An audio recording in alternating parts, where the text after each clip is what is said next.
नमस्कार, the democratic mirror देख रहे हैं आप और इस वक्त हमारे साथ बात करने के लिए मौजूद हैं भारतीय जनता पार्टी की नेता अनिला सिंह जी। मैम, बहुत बहुत धन्यवाद हमसे बात करने के लिए। मेरा पहला सवाल यही है, क्योंकि आज हम राजनीति में महिलाओं की भूमिका पर बात कर रहे हैं और एक महिला नेत्री का नाम आजकल बहुत चर्चाओं में है, नुपुर शर्मा जी का। उनका बयान आया है, आप किस तरह उनके बयान को देखती हैं और उनका भारत की छवि पर क्या असर पड़ा है? मैं केवल एक शेर के माध्यम से इसका उत्तर दे दूंगी। हमें तो अपनों ने मारा, गैरों में कहाँ दम था, मेरी कश्ती वहाँ डूबी जहाँ पानी कम था। इसके लिए मैं इतना ही कहूँगी। जी, इसी से जुड़ा एक और सवाल है कि लगातार उन्हें धमकियाँ मिल रही हैं, जान से मारने की धमकी मिल रही है, अलग अलग प्रकार की। उन्होंने बताया कि उनकी जान को खतरा है। तो ऐसी चीज़ें जब बाकी महिलाएं देखती हैं जो राजनीति में आना चाहती हैं, तो उन पर किस प्रकार का प्रभाव पड़ता है कि एक जो महिला है राजनीति में, जो लगभग एक सफल है, उसको इस प्रकार की धमकियाँ मिलती हैं? देखिए, ऐसा है कि जो भारतीय महिला है वो बहुत मजबूत है और जहाँ तक भारतीय जनता पार्टी का प्रश्न है, भारतीय जनता पार्टी ने एक्शन ले लिया है। और मैं ये कहूँगी कि जो भारतीय महिला है, भारतीय जनता पार्टी की जो महिलाएं नेत्री हैं, वो सदैव वो राष्ट्रभक्त रही हैं, कमज़ोर नहीं हैं। मैं भी भारतीय जनता पार्टी की नेत्री हूँ, मैं भी कमज़ोर नहीं हूँ। राष्ट्र हित में सदैव हमने कार्य किया है और करते रहेंगे। मेरा अब महिलाओं की जो भूमिका है राजनीति पर, उससे जुड़ा सवाल है। उत्तर प्रदेश में महिलाओं ने बढ़ चढ़कर भाजपा को समर्थन दिया और उसका परिणाम आया कि आपने फिर से सरकार बनाई। क्या लगता है, जो योजनाएं आप लोगों ने चलाई महिलाओं के सशक्तिकरण के लिए, विकास के लिए, उसका परिणाम है, या फिर आप किस तरीके से इसे देखती हैं? देखिए, महिलाओं का जो विश्वास होता है, उस विश्वास के द्वारा वो वोट करती हैं। और ये विश्वास कहाँ से आता है? जब वो देखती हैं कि किसी भी राजनीतिक दल का जो अध्यक्ष है, जो प्रमुख है, वो क्या क्या कर रहे हैं, कौन सी योजनाएं लाए हैं। केवल योजनाएं नहीं लाए हैं, क्या वो योजनाओं का इम्प्लीमेंटेशन हुआ कि नहीं हुआ। अगर मैं देश की बात करती हूँ तो हमारे देश के प्रधानमंत्री जी जो योजनाएं लेकर आए हैं, वो उन्होंने इम्प्लीमेंट करके दिखा दी हो।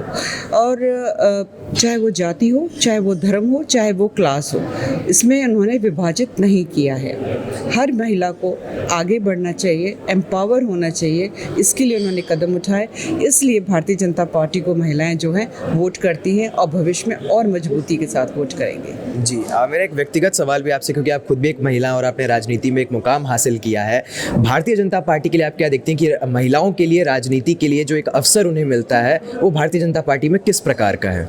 अगर आज की तारीख में मैं बात करती हूँ तो भारतवर्ष में अगर एक ऐसा राजनीतिक दल है जहाँ पर वाकई में डेमोक्रेसी है, जहाँ पर वाकई में जेंडर पैरिटी को बढ़ावा देने के लिए कदम उठाए जाते हैं और बात भी होती है, तो वो है भारतीय जनता पार्टी।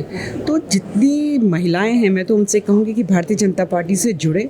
यहाँ परिवारवाद नहीं है, यहाँ पर आप की क्षमता क्या है उसके अनुसार आपको बिल्कुल मौका मिल सकता है। जब एक चाय बनाने वाला प्रधानमंत्री बन सकते हैं, एक योगी जो है एक मुख्यमंत्री बन सकते हैं, तो आप समझ लीजिए कोई भी यहाँ पे आगे बढ़ सकता है। आप निर्मला सीतारमण को देख लीजिए, स्मृति ईरानी जी को देख लीजिए। इस प्रकार मतलब पहली बार भारत के इतिहास में, अगर आप हमारा फर्स्ट टेन्योर देखें 2014 का, पहली बार external affairs minister, defence minister, finance minister, कभी किसी और राजनीतिक दल ने ये करके नहीं दिखाया जो नरेंद्र मोदी जी की सरकार ने करके दिखा दिया। जी, मेरा आखिरी सवाल ये है कि अभी राज्यसभा चुनाव चल रहे हैं और सभी ने, एनडीए ने, यूपीए ने अपने अपने कैंडिडेट्स को उतारा है। उसमें एक चीज़ देखने को मिली है कि महिलाओं की संख्या काफ़ी कम रही है हर एक पक्ष से। इसको आप कैसे देखती हैं? और जो अपर हाउसेज हैं, उनमें महिलाओं की रिप्रेजेंटेशन को बढ़ाने के लिए क्या वहाँ भी रिजर्वेशन लाना अब ज़रूरी हो गया है? देखिए, रिजर्वेशन का जहाँ तक प्रश्न है, ये तो ऑन गोइंग एक लड़ाई है जो लड़ रही हैं भारत की महिलाएं।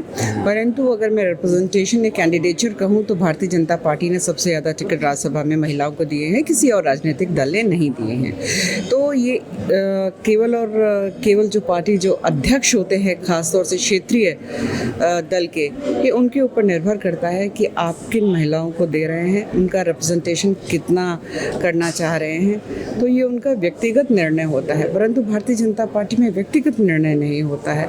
यहाँ पार्टी जो है वो निश्चय करती है। यहाँ एक सिस्टम है, उसके अनुसार तय होता है कि कौन आगे जाएगा, किसको टिकट मिलेगा, कितना रिप्रेजेंटेशन होगा। बाकी राजनीतिक दलों में ये देखने को नहीं मिलता, इसीलिए वो ज़्यादा टिकट महिलाओं को देते भी नहीं हैं। ओके, तो राजनीति में महिलाओं की भूमिका पर आप सुन रहे थे भारतीय जनता पार्टी की नेता व प्रवक्ता अनिला सिंह जी को। मैम बहुत बहुत धन्यवाद हमसे बात करने के लिए।